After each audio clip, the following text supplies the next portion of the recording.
In this video, we want to fight Rolle's theorem.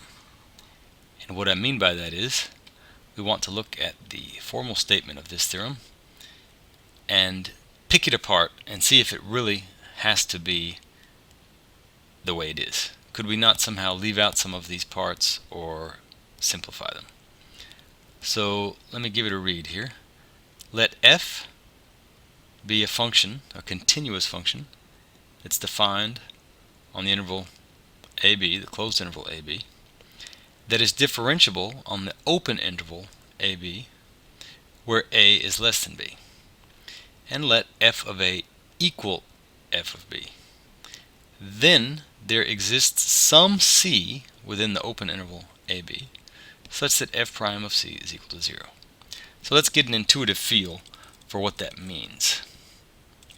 That's just saying that if we have a continuous function here defined from a to b such that f of a is equal to f of b,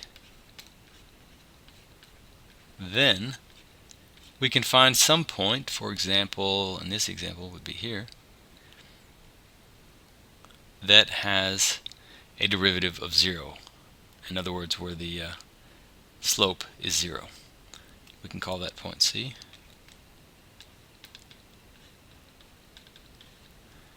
So that's what it's telling us. Now let's pick it apart. As Paul Halmos says, don't just read it, fight it. So we're not just going to read this theorem, we're going to fight it and see if it really has to be this way. Okay, so the first thing we see here is that it's a continuous function. Now why does it have to be continuous? Could that not be the case if it were not continuous? Let's make an example. Let's say this is an a and this is b. We could have a function like this.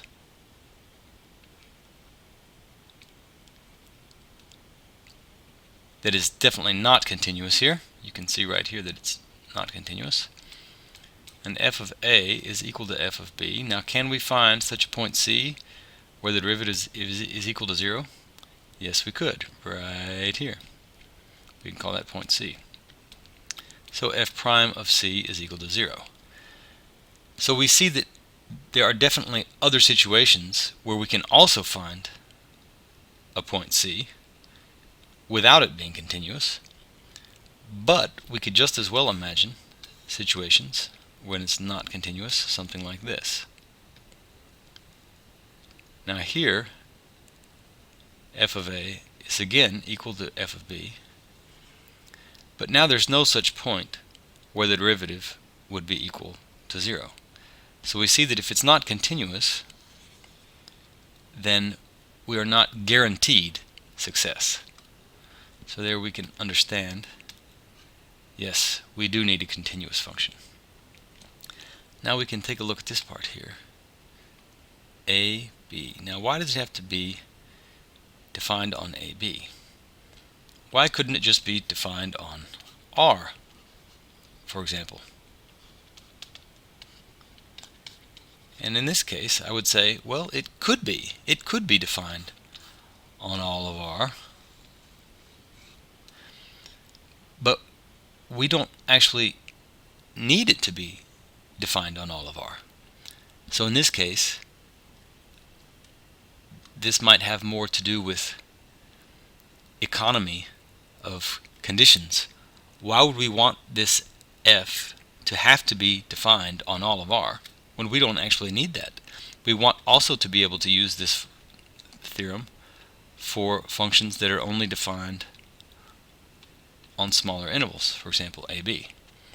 So in this case, the reason that it's ab is because it makes the theorem more general. So why does it have to be on a closed interval? Why can't it be on an open interval? Why couldn't I say let f be defined on the open interval ab? Well, what we're saying here is that f of a is equal to f of b, right? So in this situation, f of a is not even defined. Neither is f of b. So we see that we need this to be bounded just so that it is more general, as we saw here, and we need it to be on a closed interval so that these values are defined. So we see why that has to be the way it is. Now, why does it need to be differentiable on the open interval AB? Well, let's say we had this. Here's an A and here's a B. Let's say we had this function. Here we do have f of A being equal to f of B. Right? That's this point here and this point here. And we actually do have a point here, a point C, where the derivative is equal to 0. So there definitely could be situations where this is not differentiable everywhere and we still find a C, because you see this corner here, that's not going to be differentiable, right? For that we would need to have a smooth curve, and this is an angular movement here, so this would not be differentiable here. But still, we found a point C. But as we saw before, in this situation we are not guaranteed a result, because I could also have something like this. Now I have again f of A equals f of B. Now do I have a point where the derivative of f would be 0? Well, I have a change of direction here, and I have a change of direction here, and I have one here. So these would be the only candidates for having a slope of 0, right? But again, since I have a corner here, an edge, instead of something rounded like this, the derivative is not going to be defined here. So indeed, there is no point C here for which it would be the case that f prime of C is equal to 0. We don't have anything like that. So we see it does actually need to be differentiable on this open interval. Now again, we see A has to be less than B. Now, why do we need that to be the case? Well, if we had this situation that A was greater than or equal to B, then that would mean, so let's look at this on the number line. If we had here an A and here our B, then the open interval from A up to B would be empty. Right? There would be nothing in it. And the same thing would happen if A and B were the same point. It would be empty. And if the open interval AB is empty, then we certainly can't find some C within that interval that has this characteristic here. So we see, indeed, A does need to be less than B. Now, f being equal, or f of A being equal to f of B. Now, why would that need to be the case? Well, if we had a different situation, so we'll look at a non-example here. If this is A and this is B, let's say we had this situation. Now here we definitely have f of A not being equal to f of B, but we still have a point here, for example, a point C, where the slope is equal to 0. So we do have a point C that fulfills the condition. But we would not be guaranteed success, because let's look at this example here. If this is A and this is B, I could have f of A being equal to this and f of B being equal to this. Now again, f of A is not equal to f of B, but there's also no point where the slope would be 0. So here I would not have success. So again, we see that the statement does need to be the way that it is. So we'll continue with this part here. Some C within the open interval AB.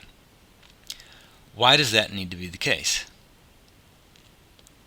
Why couldn't I say, for example, some C within the closed interval AB? Why does it need to be open? And what we want to say here is that it could be closed, because if C is in the open interval AB, then it's definitely in the closed interval AB. So we could write that here. We could write that. But it would be less interesting, because what we're saying is we don't even need these 2 points. We don't need those points A and B. We can find a point C with this characteristic only within this open interval. So in a certain sense, this is similar to the reason that this was defined on AB. We don't need f to be defined over all of the real numbers, and we don't need to have the possibility of using A and B. We can find a C within the open interval. Okay, so we have another check mark here, and we see that that is useful, that we have written it that way. Now let's take a look at this last part here. Now, in a certain manner of speaking, we don't need to check this, because that is just what we're asserting, that we can find such a place. But why would we want to find a C such that f prime of C is equal to 0? Why was that even interesting? Why didn't we say we're looking for an f prime of C being equal to pi or -3? Why are we looking at 0? Why is that even an interesting thing to look at? Well, let's look at this. If I have this point here, and that is the point A, f of A, and this point here, and that is B, f of B, and I have some function here. If I were to connect these 2 points with a line, with a straight line,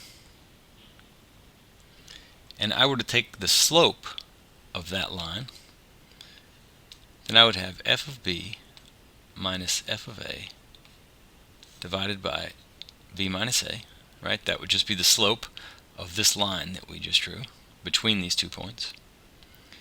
And that slope, disregarding the inexactness of my drawing here, would be 0, right? Since it's just a straight line, since f of A and f of B are the same.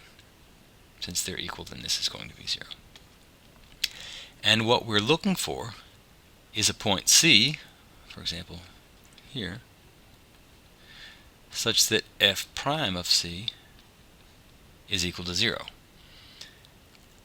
So what we're saying is that we can find a place on this graph that has the same slope as the line between f of A and f of B. So if we shortly disregard this 0 and just think of this as an equation where we don't know what the slope of that line is, then we have the statement of the mean value theorem, which is just a more general way of saying what Rolle's theorem says. Rolle's theorem says that if this slope here is equal to 0, then you can find a point on the line where the derivative is equal to 0. But the mean value theorem says that if you have a slope being equal to, let's call it s, then you can also find a point on the line where the derivative would be equal to s. So the mean value theorem is just a more generalized version of Rolle's theorem. So again, we see that this f prime of C being equal to 0 is interesting, and it's good that it's written that way. So we were unable to discover anything that we wanted to change, but now we see why things need to be the way they are. Now this helps a lot if you're trying to remember Rolle's theorem. Don't fall into the trap of just trying to think, okay, I'm trying to remember, and the first interval I have is closed, and then the second one I have is open, and then the third one I have is open again. And I have to remember that it's continuous and then differentiable, and you might even think, well, continuous starts with a C and differentiable starts with a D, so I can just remember that it's in alphabetical order. By trying to remember it that way, you're removing your own mathematical understanding from the equation, right? So if you try to understand why each of these things has to be here, then memorizing something like this turns into less of an exercise in memorization and more of an exercise in simply writing down what would need to be the case for the theorem to be true. So now we have fought Rolle's theorem, and maybe we lost, but maybe we won.